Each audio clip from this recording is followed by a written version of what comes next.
Keep your radio dial right here. You're locked into the hottest news station on the planet. Hot 702.5 in FM sound. Blazing today's hip hop, R&B, and pop music. Keeping your radio on fire. Bringing you the hottest, realest, riskiest talk shows live 24/7 on hot7025fm.com.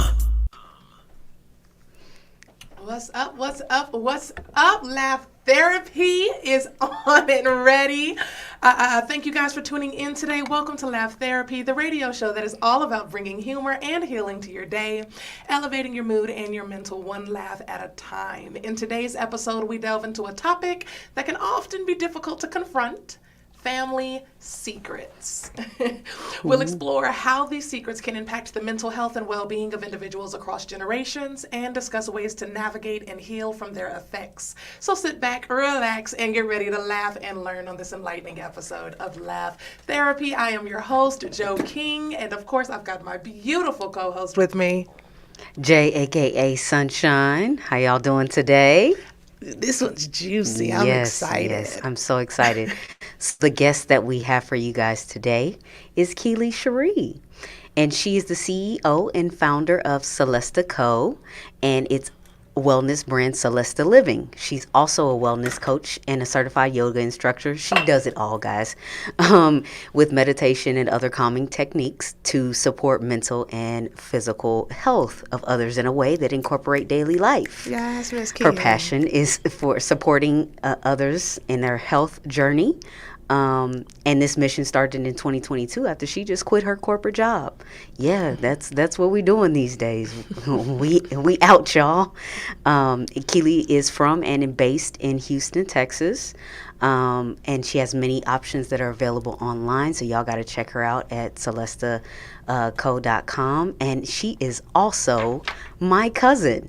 Yay! Everyone say hello to Keely Cherie. Oh, I pressed the button for cheering. You did nothing. I'm sorry. I'm so excited. It's not on. It's not working. All right. But we're going to get right into it, guys. Absolutely. Miss Keely, I'm super excited that you decided to join us for this conversation. We're lucky to have you and definitely interested in getting into this very juicy subject on family secrets. When you hear the term family secrets, Keely, what comes to mind? Okay. Can y'all hear me okay? Yes. Oh, good. Okay, so I think for me, the first thing that I think about is that it's information that is hidden and that there's some shame around it for it to even be a secret in the first place. And then I think sometimes there can be a lack of trust or a lack of effective communication within the family unit. And I think sometimes there's also a lot of protectiveness involved. So I don't know that all secrets are bad secrets, because sometimes they are to protect relationships, protect people themselves, protect others. But sometimes people are trying to just protect the family reputation and keep up appearances. So I don't always necessarily agree with that. But I think sometimes the secrets can be between a few individual people, or it could be the family as a collective just trying to keep the secret and cover things up. So those are the things that I think of. All of those things come to mind when you think of family secrets. What about you, JD? So my answer is kind of like yours. So you have the secrets that only the people who it happened to or were involved in it know. Those are the true secrets. Then you have what we're probably going to be talking about most of this episode, the stuff that most or all of the family knows. They just choose not to talk about it and act like it didn't happen. So that's what I think of when I think of family secrets, because how could we know if something is a secret if the people that we're involved with, nobody else knows, and we don't know it's a secret? We're talking about the stuff that's swept under the rug, stuff that we don't talk about. I would agree with that. When I think of family secrets, I don't think of the protection version of trying to protect an individual. I think of more so the shame around and the trauma around someone not wanting to share something with another person in the family. And that usually stems from a lack of trust or a lack of feeling safe You don't feel that if this were to get out, that you would be accepted or viewed the same by this person, so you choose to keep it close to chest. So that's what comes to mind for me for family secrets. What do you think are some of the most common family secrets, especially in the Black community, that are passed down from generation to generation, JD? Ooh, this is heavy, y'all. So there's secrets like, for example, back in the 40s, 50s, and 60s, there was a lot of grandpas and dads who had families in other surrounding neighborhoods that nobody knew about until it was the time of the funeral, right? Mm-hmm. He was my daddy too. Whole other families. I mean, and then you have other common ones like molestation and rape and things like that. So that's what I think of when you think of the common ones and stuff that's passed down from generation to generation, because it's never really dealt with when we talk about generation to generation. Your Uncle Jack, you just don't go over there with short shorts and you don't sit on your Uncle Jack's lap. Nobody talks about why we can't do that. Mm-hmm. Mm-hmm, mm-hmm. I would agree with that. I think some of the most common ones do have to do with over-sexualizing our children. And it's passed on from generation to generation because it may not have even been swept, it may not have necessarily been swept under the rug or something that happened to you recently. It could have been something that happened to your grandmother, and because it happened to your grandmother and it was swept under the rug, she's super protective of her daughters and her grandchildren, and everybody tries to make grandma seem like she's crazy, and there's no reason for her to be that, uptight about the girls in the family. But grandma knows that it was ignored when she brought it up when she was younger. So sometimes we're trained as the granddaughters, right? We're trained as the granddaughters to think grandma's crazy or grandma's strict or grandma's overprotective or this, that, and the other. But in reality, the people that we think are protecting us are actually protecting someone else. And grandma's not crazy. Grandma is the protector, right? So I think that's how it continues generation through generation, because your grandma never got justice, but grandma knows what's happening. So she's looking and she's protecting in a way without telling us why she is acting the way that she's acting. Right. So I would agree. I think molestation is one of the major ones that comes down, usually anything that has to do with over-sexualizing our children.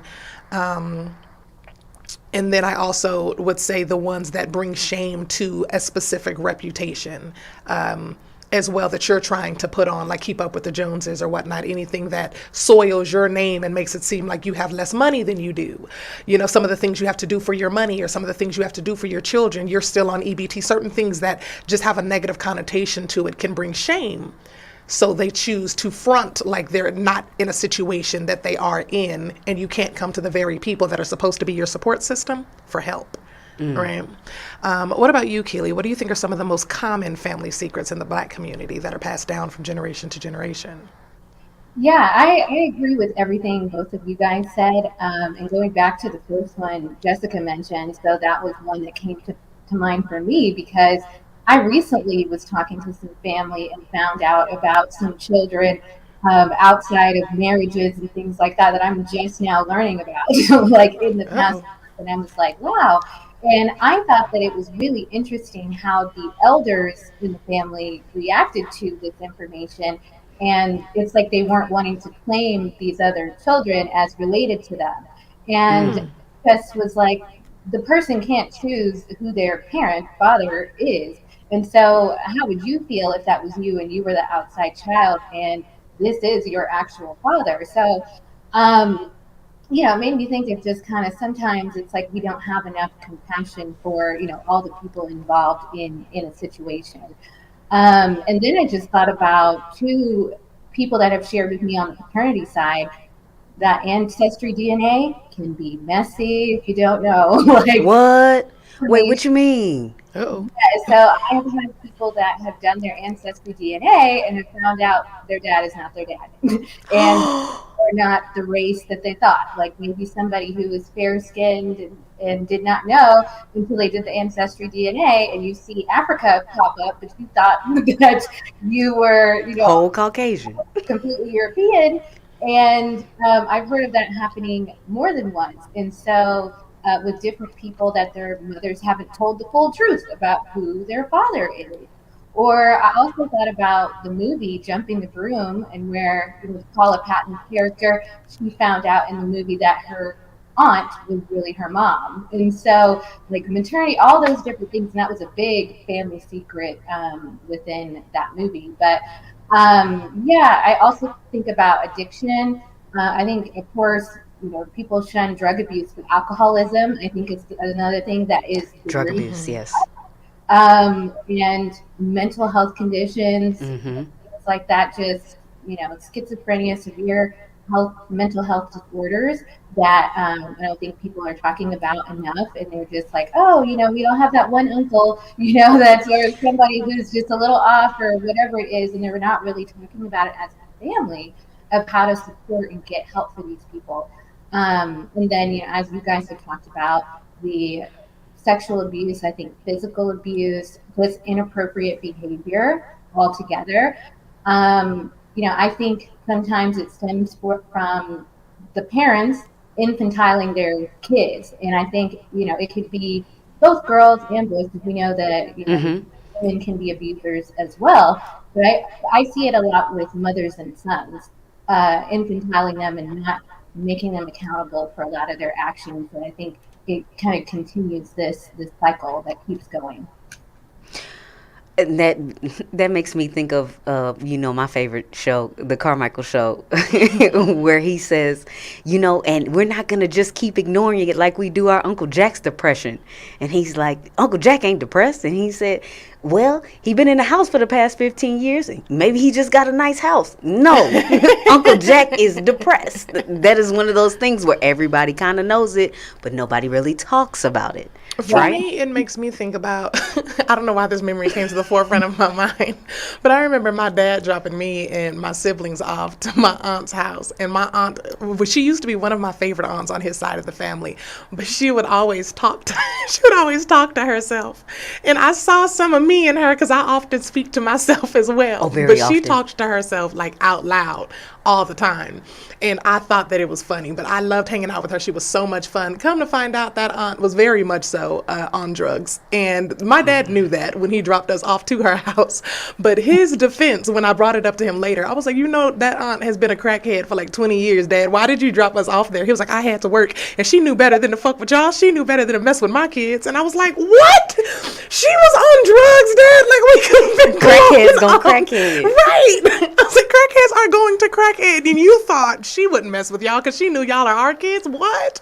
And then, I don't know. But that's what it made me think of, because they just ignored it as though none of that was dangerous, as though everything that she was going through, nobody tried to put her in rehab. At least from what I knew or understood, we just accepted that that's what she did and what she was. And you was just supposed to deal with it. We was that was just auntie. That's how she is. Like, And I what? think it makes all the situations so much worse, because I just recently learned this year from one of my dad's cousins that some of his mental health, more severe situations, started out as depression. And no one had ever described it as starting as depression. It was always like, just the more severe mental health issues that he dealt with.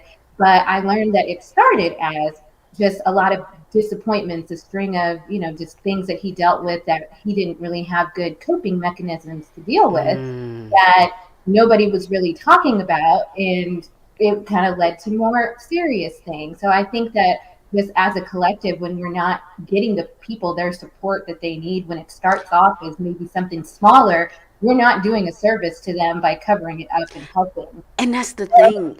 Trying to help in that way. That's the thing is, like, we could be helping all of the parties involved, the offenders and the offendees. Everybody could be getting help at this point, so the cycle doesn't continue or it doesn't get worse. That's the whole point of talking about and communicating family secrets, is for everyone to heal. But that was just my little go off. I see y'all in the comments. Kelly, you gonna have to further explain. You waiting on your results.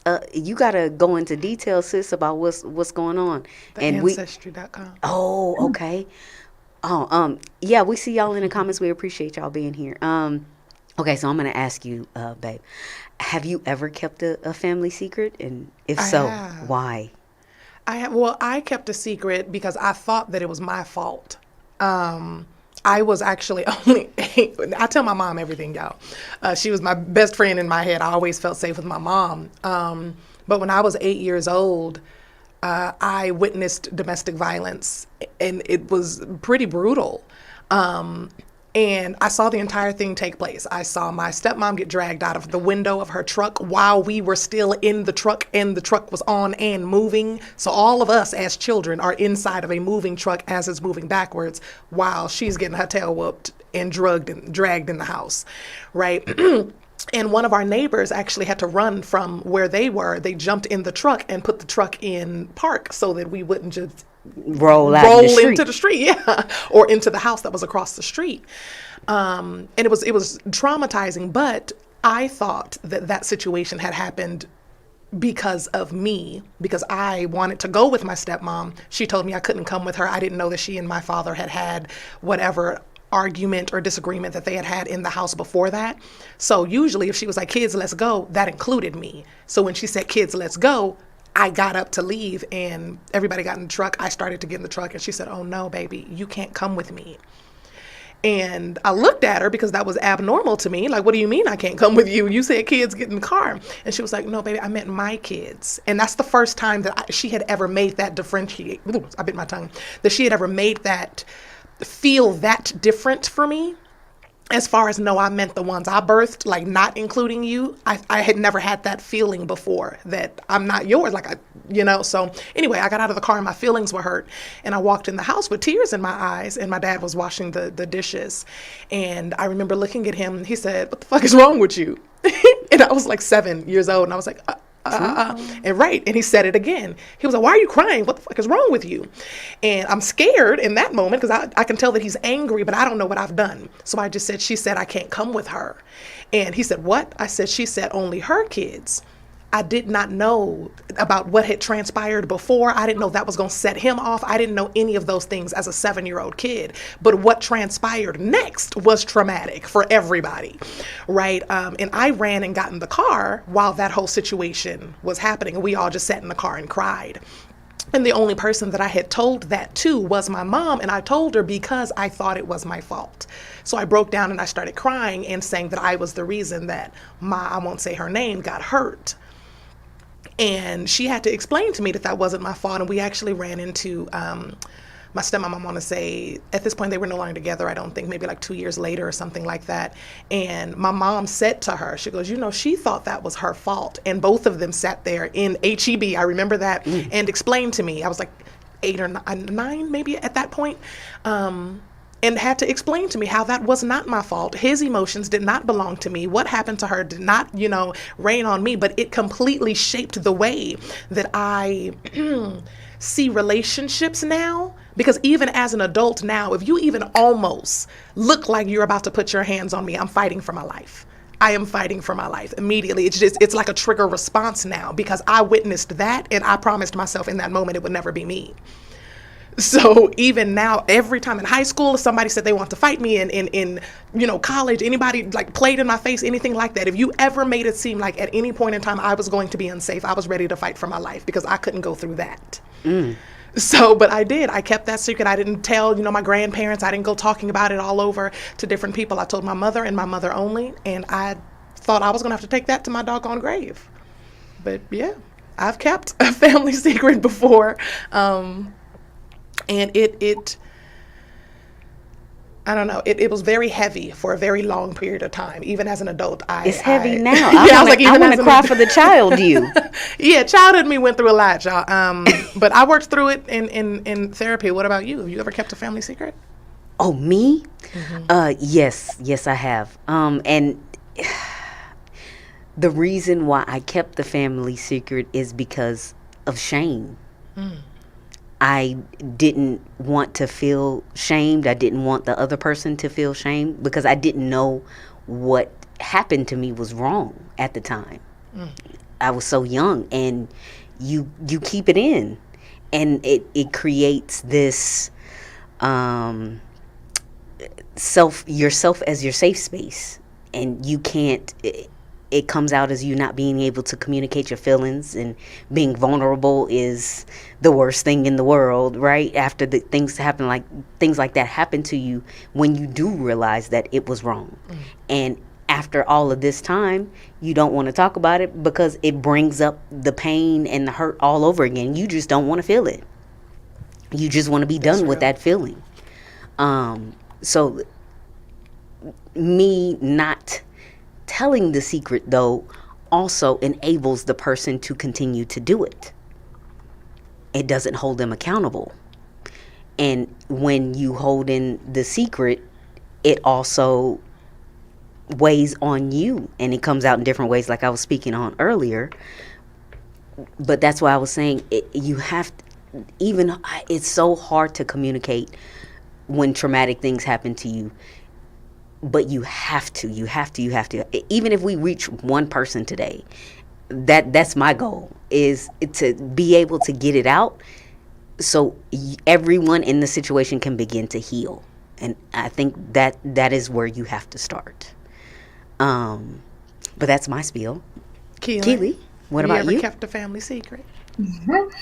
So I'm naturally just a very non-judgmental person, so that makes I think that opens me up to be a confidant for many, many people. I think a lot of people just would be shocked if they knew the amount of things that I know about people, and I keep to myself, and I really am a person that can hold water. So, but sometimes you get just like an influx of information from people. But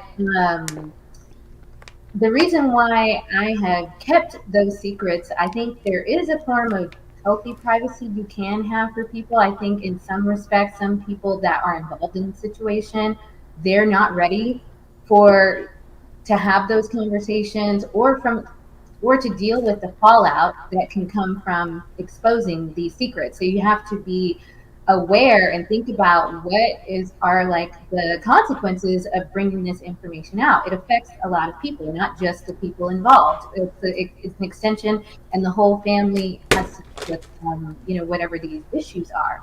And so I think that just from observing how some situations are handled in families, that can hold us back sometimes from wanting to have those conversations, because I've been the person in the past, like when I was younger, to expose family secrets.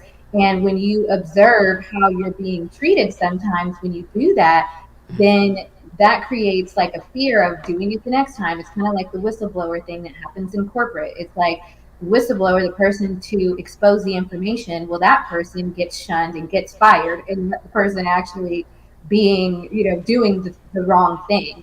So sometimes you then become the scapegoat, and everybody's talking about you being the one to expose the information and not who's actually doing the wrong thing. So sometimes you want to take yourself out of it and say, hey, I accept that maybe y'all aren't ready to have this conversation. So maybe I just need to separate myself from it until everybody's ready to, to have those conversations. So I think those would be have been some of the reasons why that I have kept certain secrets. Just because I understand some people don't have the tools, the mental capacity, to be able to deal with some of those situations. Okay, to piggyback off of that, what do you think are some of the effects of keeping family secrets? Well, I think just as we've been talking about, it's like the cycle never ends. It's like you keep continuing that generational curse, basically. And sometimes you have to be the one to, separate yourself from it, because that's kind of how I felt in certain situations, to separate myself to change things for my generation and my line. So I also think that, as we had talked about too, people don't get the help that they need. So we're keeping secrets. People don't get whatever treatment, help, rehabilitation, whatever it is that they need in a situation. And I think from a mental health perspective, it can be really isolating, and I think it can contribute to depression, having Mm. anxiety. I think self-hate is a strong word, but like distrust for yourself, like when you feel like you're the only one and you see people covering things up, but you feel really uneasy about it and you feel differently. I think that kind of creates some like tension within your own self. And then sometimes you're engaging in this self-betrayal of putting yourself in situations just to keep the peace with other people, and you feel uncomfortable, so that's creating more and more tension. I think it can build resentment and just all of these negative emotions that can affect you mentally and physically. And then one of the other things is I think it also creates just a false sense of reality. Like things aren't really feeling authentic when you're, sometimes Very performative. yeah, very performative. So I think it can be just a challenge to try to like exist within the family unit and know some of the secrets and not and they're not being talked about and continue to kind of keep up appearances. That can be challenging. Ooh. Oh, babe, what do you think are some of the effects of keeping family secrets? I would agree with everything that Keely was saying. I would say for me personally, it can bring on not only like a self-loathing type situation, because it doesn't feel good. Holding on to secrets like that, especially when it happened to someone that you care about, especially as an empath, because you take on what it is they're feeling, but then you also take on the guilt of not being able to do anything about it. So it can bring on a self-loathing for you, but also it affects your ability to trust, especially when it is your family. These are the people who have loved and have guided you and have been supposed to protect you all of your life. It's almost like you can remember the moment that you started mistrusting your parents or distrusting your parents. It's as a kid, you think that they are the holy grail, your parents and your grandparents. They would never lie to you. They never, hurt you. They never this. And then there's a moment in your life where you realize mommy's lying or daddy's lying or grandma's lying, and in your head, it's almost like a battle because you don't want to believe that. It's like, no, they're adults. Adults don't. There's no reason for them to lie to me, because the only reason you lie as a kid is to protect yourself, right? It's because you don't want to get in trouble. Who's the adult going to get in trouble with in your mind? So why are you lying to me? Now you're starting to look at things differently. You're looking at your family differently. You're looking at your friends differently. You're the way that you see the world changes in that moment already, and you now have to adapt to, everybody's lying.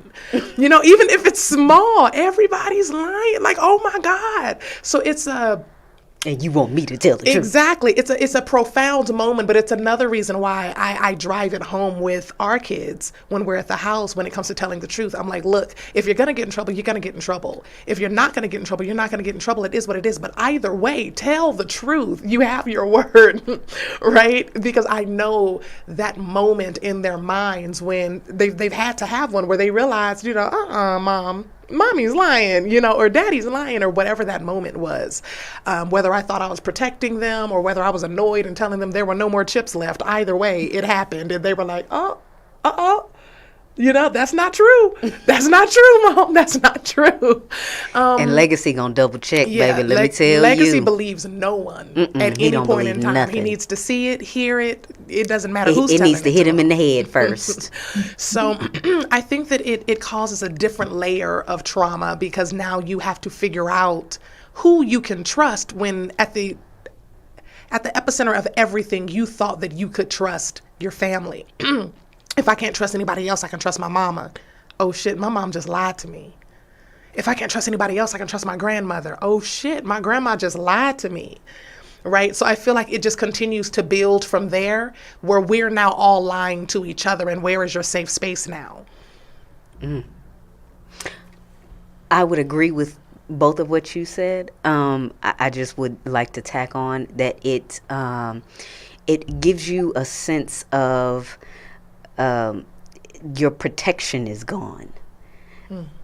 Yeah, like if something happens to you and you don't feel safe enough to tell someone else, who is going to be there to protect you? So that's when you become hard, you become callous, because you were within secrecy yourself. Versus support.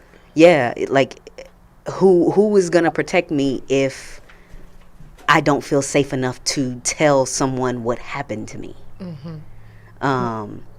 So that's what I would just tack on to that. 100%. I just want to add that I 100% agree with that. because I feel like, part of my childhood, I grew up with my grandmother and my dad in Alabama.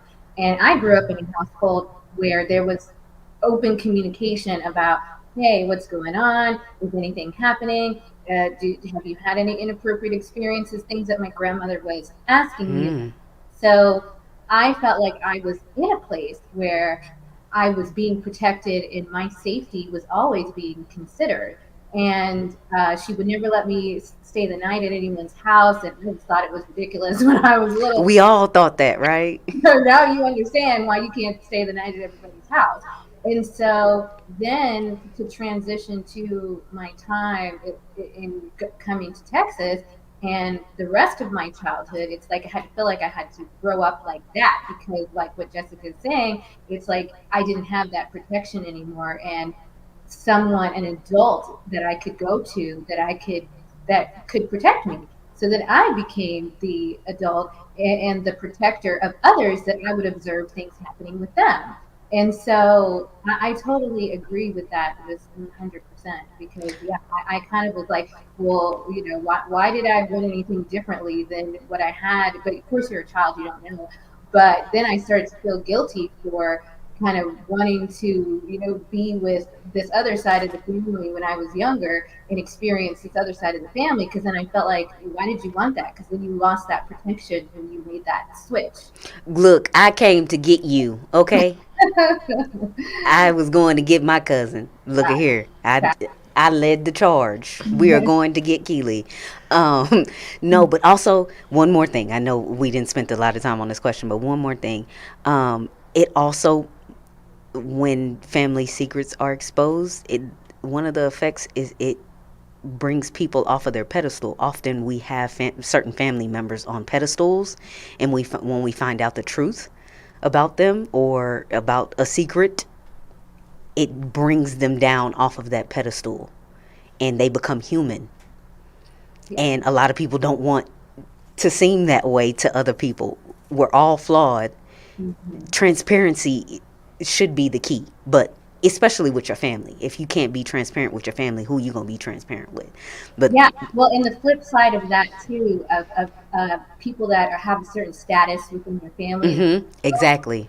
Flip side of that too, another situation that I came across is I'm a part of this Facebook group that's called I Love Caribbean. It's like a big, huge group, a couple thousand people. And the owner of the group posted a couple months back about a situation when he was younger and a friend of his was getting molested by her uncle for I think about 7 years. And they would get together every time it happened, and they would just cry, or she would cry and he would just listen to her. But he would say, you need to tell your dad, you need to tell your dad.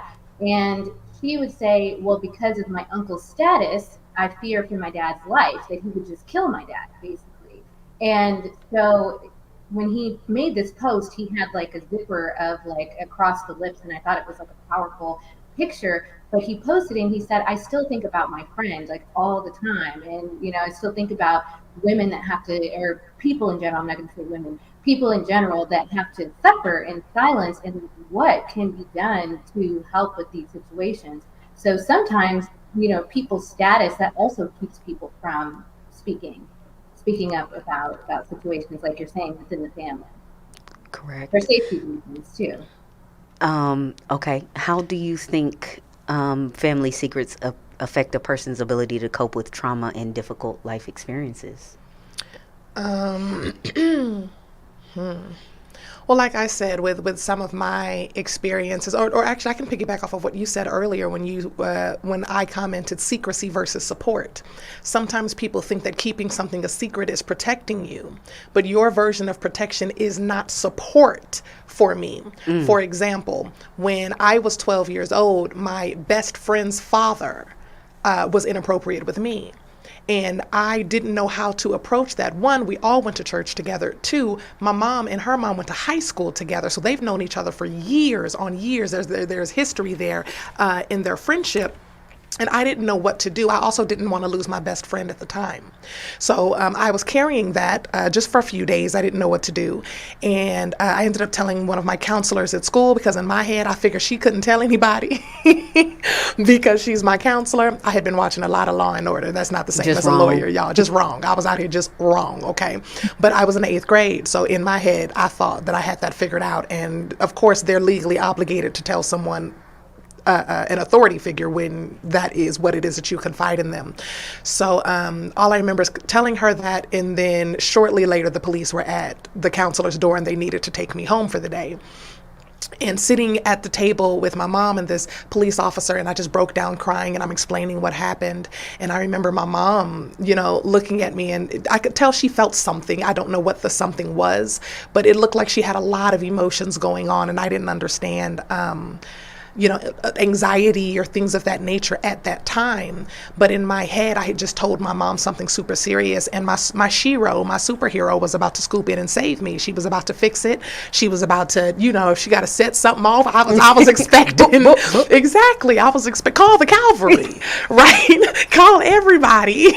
I was expecting there to be a war, right? Which is also why I was afraid of bringing it forward. However, the complete opposite happened.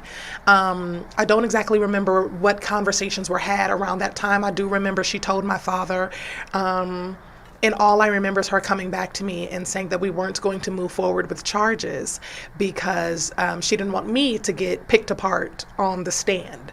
Because, when they put witnesses or whatever up there, you have to relive it, you have to talk about it, you have to blah, blah, blah, blah, blah. And she didn't want me to have to go through that.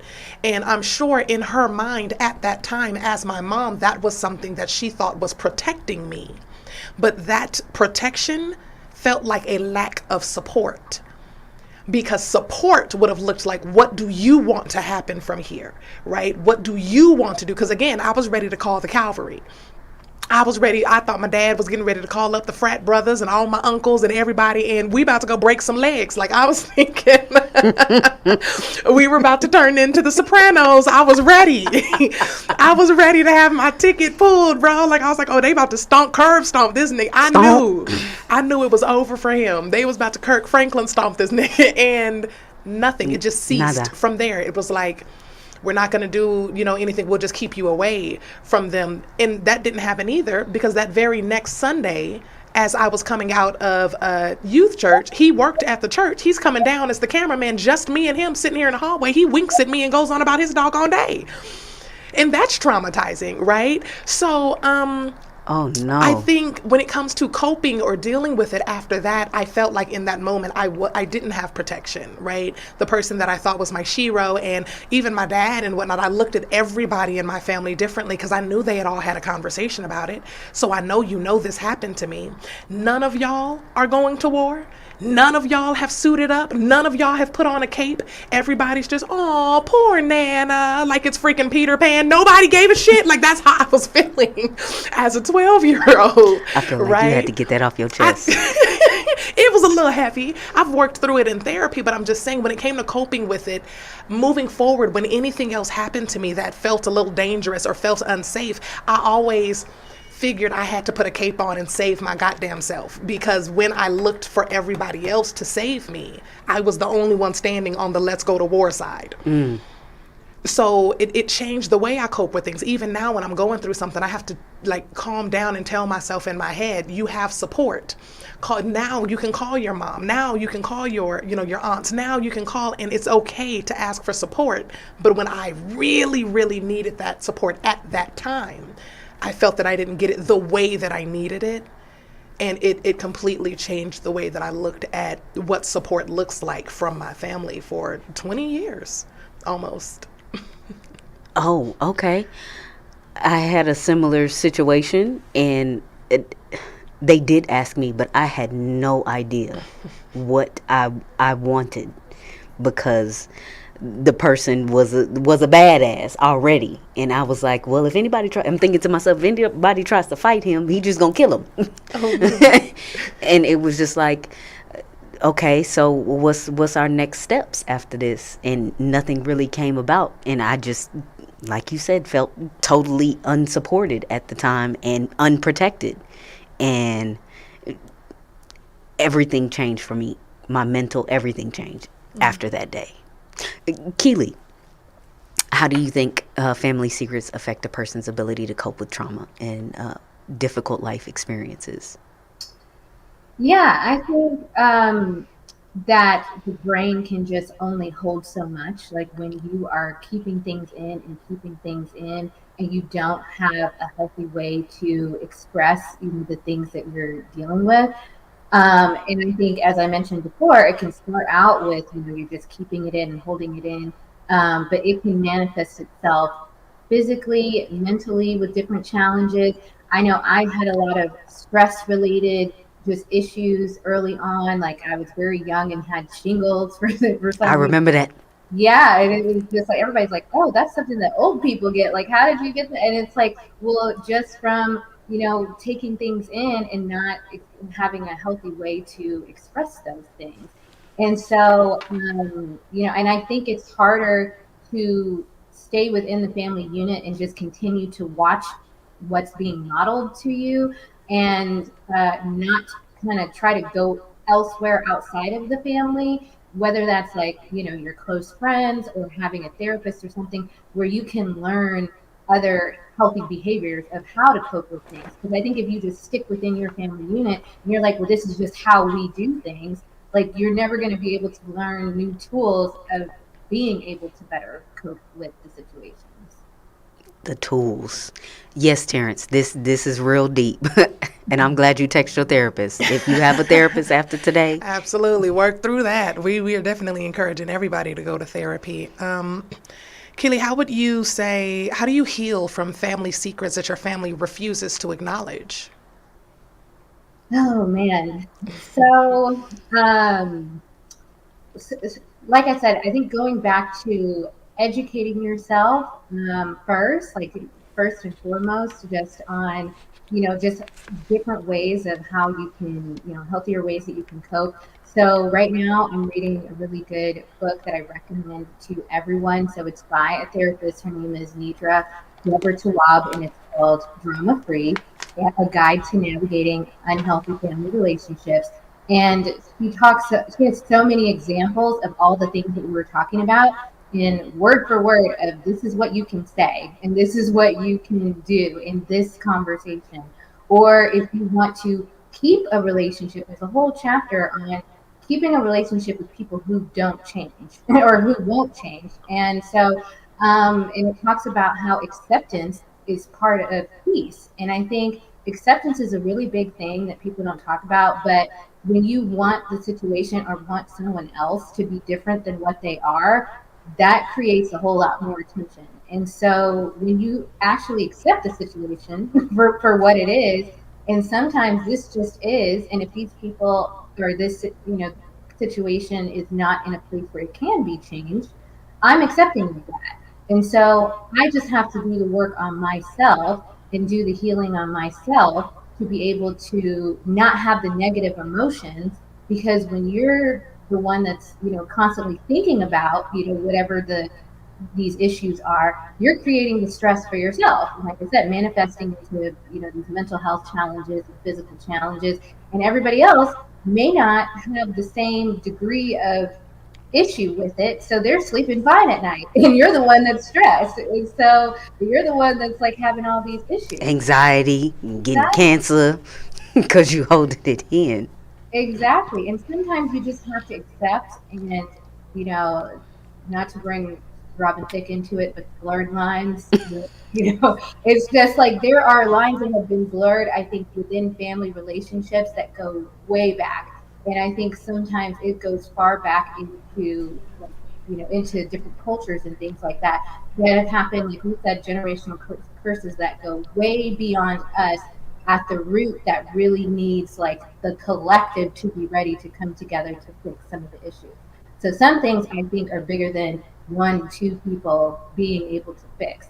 But I think you can do the healing for yourself on your own. And I know we'll, get to that, talking a little bit more about closure and stuff and all of that on your own. Separate from expecting something different from other people within in the group. I would say Boundaries. And you taught me this, Keely. Boundaries. Setting hard boundaries. Like, no, I refuse to deal with that. If we're not going to have this discussion as a family, and we're not going to work to a solution as a family and as a collective to this issue, to this problem, to this secret, whatever it is, then I have to set this hard boundary. And another thing I got from you to cut off Queen. You will cut somebody off quickly for yourself. And that's what people don't realize is, family can be cut off too if they don't respect your boundaries and if they don't respect who you are. So I think that's some of the main things that we have to understand. If you don't want to acknowledge this, okay, then you are taking the risk of being cut off. Or here's my hard boundary. I can't deal with you.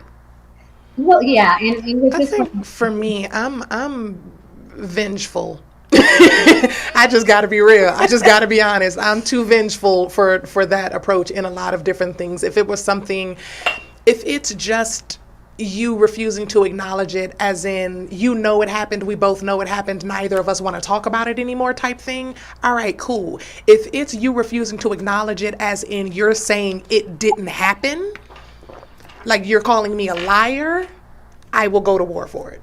I will burn this entire family to the ground. You got me locked on.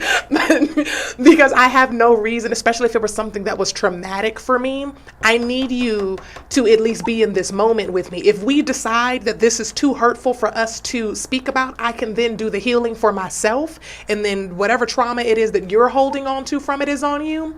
But if you just flat out are like, no, that didn't happen, I don't know what she's talking about, I didn't this, that, and the other. Oh yeah, we like, gotta. Yeah, I was in my up. head. Like I'm gonna cut you off eventually, but I'm gonna cut you on first. Yeah. Like I'm not wrapped tightly enough for that. And again, I'm working through that with my therapist. Shout out to Dr. D. But I'm very big when it comes to just tell me the truth. Tell me what's going on and let me work through it. Even small things. Like I remember being in college and I was talking to my aunt. She was at my mom's house chilling with my brothers. She was babysitting them, and she puts my brother on the phone. And I'm at my friend's house. I'm having a good time in college. My brother gets on the phone and I'm just talking to him, and he says, yeah, Nee's here because mommy's in the hospital. And nobody had told me that my goddamn mama was in the hospital.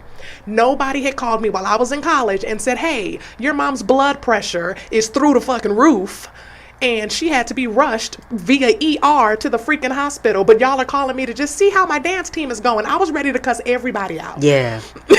I was like through the roof, because if something would have happened and the call that I would have received would not have been that she's in the hospital, but that she's gone, I don't think I would have been able to forgive anybody. Anybody in that situation. And I can be dramatic, I can be emotional, I get it. It can be difficult to deal with my heightened emotions sometimes, but I guarantee you it's easier to deal with my heightened emotions of me being sad than it is to deal with me in rage. I can 100% guarantee it. And I think my family knows that now, because we're a lot more open, and they're like, hey, this isn't going to feel good, Jordan, but they'll tell me what it is rather than waiting until the last minute. And now you've got an even bigger problem on your hands. But anyway, I got a little off subject. Yeah, Kelly, you should have gotten in trouble if you did that to your daughter. If something was wrong with you and you made the decision for your child not to tell them what was going on with you. What if something would have happened to you and she wouldn't have been able to speak to you ever all again? Parents everywhere, please stop doing that. Yes, stop all thinking, parents. I hope my mama is listening. She don't be, I don't want to worry you. I don't want to worry me. Yeah. Call me and tell me that you're going you. through something. Don't do that. That is not a secret to keep. I don't want to find out in 5 years that you knew that you had this disease and just decided to go through it by yourself. Like, give us the opportunity to step up to the plate on that, parents. Okay? But back to families who are refusing to acknowledge. For me personally, I'm too vengeful when it comes to just completely like just let it go. I can't just let it go. It needs to be acknowledged first for me. So if you're like me and you're out there, then yes, therapy will definitely help you. Don't go blow up your whole family if you're not ready to start cutting people off. But I just wanted our side of that to be answered for those of you who have a little bit more.